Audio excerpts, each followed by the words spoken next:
Hey guys, it's just Jack here, and today I've got a bit of a weird video for you because if you're reading the title, it's, no shock that I'm kind of had it up to here with Xbox.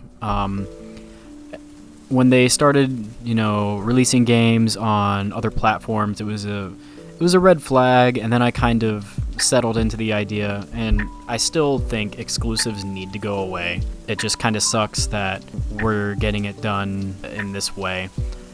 But basically, I want to talk to you about how making the switch from Xbox to PC has kind of happened in my life, and how it happened basically, and why it's probably time for a bunch of people, even console players, to make the switch to PC, which is a very bizarre statement that I am saying, because I've always been, Team Xbox, and they're still doing Xbox Play Anywhere, which is, it's a good thing, but I don't know. A lot of things have happened, but in order to start this video, we're gonna go back in time for myself, and this is kind of a personal story, so we'll go back in time to February of 2025. Basically, I started a new relationship, and as a result, my free time has either been work, relationship stuff, or school, right? So I've had time for gaming, but not quite as much as I used to. And there's been an adjustment period to still do the things that I like to do, and I know eventually I'll find that rhythm, and I'll still be passionate and enjoying about video games and movies and comic books and stuff like that. But I was over at my girlfriend's a whole lot, and we're at a place where we can basically be in the same room and not necessarily be talking or doing things together, which is really cool. That's how me and my best friend Nate would operate. So if I'm at her house, and she's got the TV, how am I going to play video games? Well, I've done a few videos on the ROG Ally, and basically Windows has kind of been a pain in the ass. It was nice to have my entire PC library up there and being able to access everything, but touchscreen Windows is really just a pain in the ass, and I'm really thinking about doing a ROG Ally video 2 years later, because I think that's where we're at. But I went and I installed Bazite, and Bazite is basically an offshoot of SteamOS. Since Linux is open source, basically anybody can make their own offshoot of SteamOS, and with everything that's been happening lately, I have some ideas that I would like to mention. But basically, I've been able to do a lot of handheld gaming a lot more because of Bazite making the whole interface just controller friendly, and because many PC games support controller, it's been super, just fun to get into a game, and it's really easy and convenient. Combine that with the fact that many games have cross-save support, like The Witcher 3 and Cyberpunk 2077, and if a game doesn't necessarily have cross-save support, then I can just stream my Xbox to the ROG Ally and play it that way. It's really been a great backlog killer, and that's what everybody is saying about Steam Deck, and really the Steam Deck specifically, is that you should just get a Steam Deck, and it's a great backlog killer. And I can't tell you how many times I've had games in my library that I want to play, but I just don't know really how to do it. And a lot of people say when they get a Steam Deck, they replace doom scrolling on their phone for playing a video game, and that's great. And I know I technically don't have a Steam Deck because I have the ROG Ally, but I mean, come on, they do the same thing, especially when you install Bazite. So I decided I was going to start a brand new playthrough of The Witcher, and I beat it. And I I've played it like on various different platforms. I would play it on my desktop PC on occasion. Then I would play on like my Xbox Series X or Series S. And then if I was at school or at work, I would play it on my ROG Ally. And then like at my girlfriend's house, I left an Xbox over there, the Xbox One X, and I would intermittently do pieces of it over there, and then if she was using the TV, I would play it on my ROG Ally, and eventually I just wound up beating the game. And it was a pretty solid game. I'm stuck on the one of the DLCs right now, where there's this like mage guy, and he keeps freaking teleporting. It's a pain in the ass. But anyway, I really got kind of sucked into handheld gaming because the Switch really changed everything. The fact that you can have a hybrid console, take it on the go, dock it on your TV, it's really cool. And, so the Steam Deck, being able to play the type of games that I'm in the audience for, such as like Halo or Spider-Man or The Witcher or Outer Worlds, to play big boy games, so to speak. I'm not trying to degrade Nintendo fans, but it's not like they get all the big third-party games like Call of Duty or Halo or Starfield or, stuff like that. They've gotten a few, like Doom and Skyrim, which is the whole reason I got my original Nintendo Switch, but not everything is there. So basically, I've been clocking in a lot of time with PC gaming and, free online, and my friend Nate recently got a very capable laptop, and he can't really afford an online membership, but he's got a capable console, or not a capable console, he's got a capable PC, and a lot of games are crossplay now, so we've just been, clocking in some hours playing games again, and it's really opened up this new realization that, hey, handheld gaming and PC gaming really allows us to save money, and it allows us to play wherever natively too.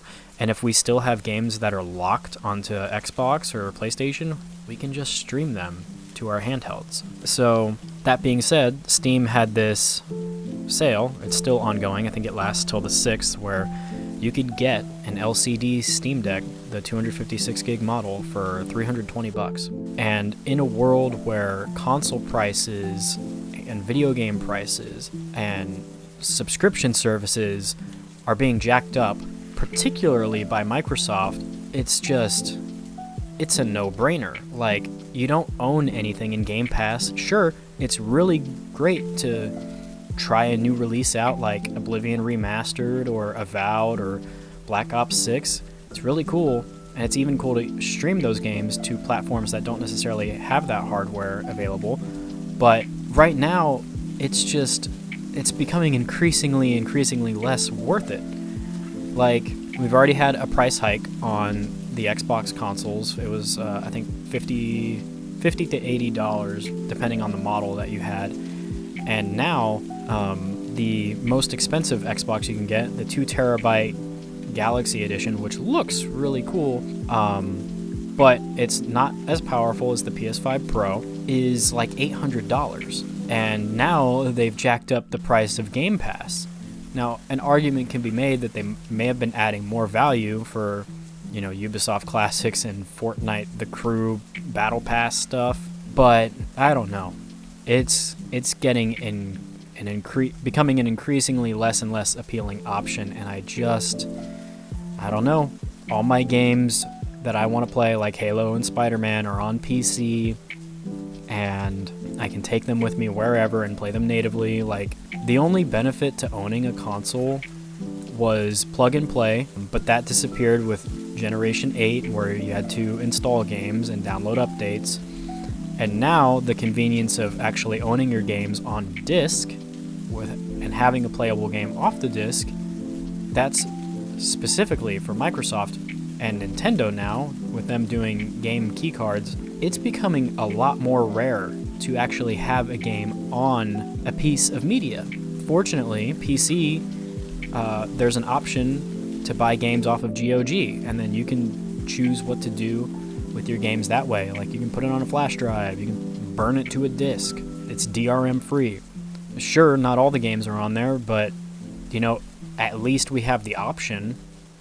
So yeah, it's getting really weird.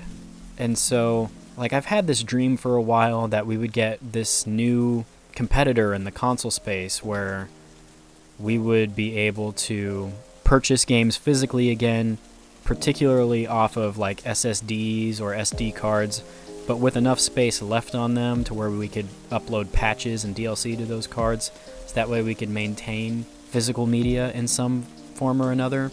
But with open source SteamOS and Bazzite being a thing, and me not really wanting to use mouse and keyboard, like, the option to make my own PC, install SteamOS as the main operating system, and use GOG for physical games, it's becoming more and more appealing to me.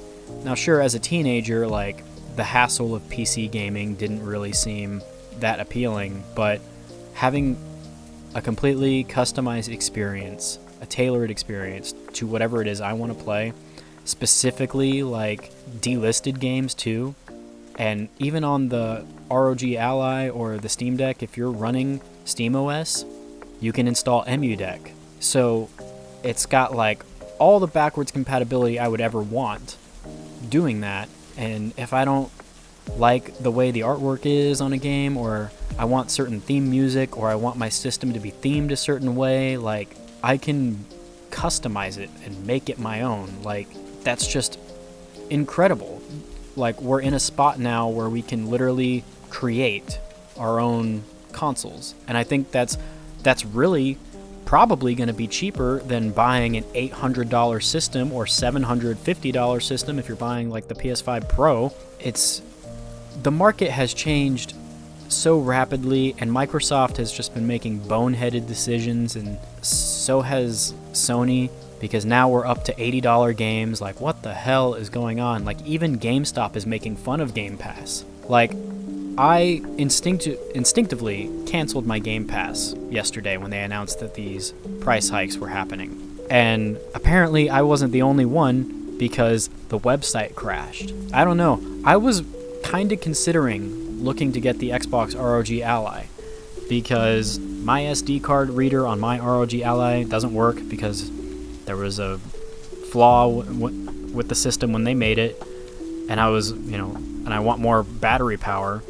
And who knows, maybe I'll get the ROG Xbox Ally for the better battery life and better performance. I'm probably not going to keep the Xbox full screen experience. I'll probably just install frickin' SteamOS and run it on that thing. I don't know. These are just things that are on my mind, and the landscape has changed so quickly. And I don't know. Thank you, Microsoft, for pointing me in the right direction. And the right direction is frickin' Linux-based gaming. Holy cow. I don't know. But I just wanted to ramble for a bit. Anyway, guys, just tell me what you think. Am I crazy for this? Am I too privileged? I don't know. A Steam Deck for $320 and you can play your entire PC library or stream your current console as long as it's not the Nintendo Switch to it? I don't know. Seems like a no-brainer to me. And also, Microsoft is doing this thing called PlayFab Game Save. They're working on a program to literally bring your Xbox saves over to Steam and vice versa. And if that's the case, now might be the time to start investing in a new digital library. Like, I've tried clinging on to physical media for as long as I could. And for movies and comic books and music, that's still going to happen. But with video games, it looks like, as always, we're just going to have to rely on the community to create cracks or do releases on GOG that are DRM free. I don't know. Tell me what you guys think. I'll see you guys later. Until then, I'm just Jack. Peace.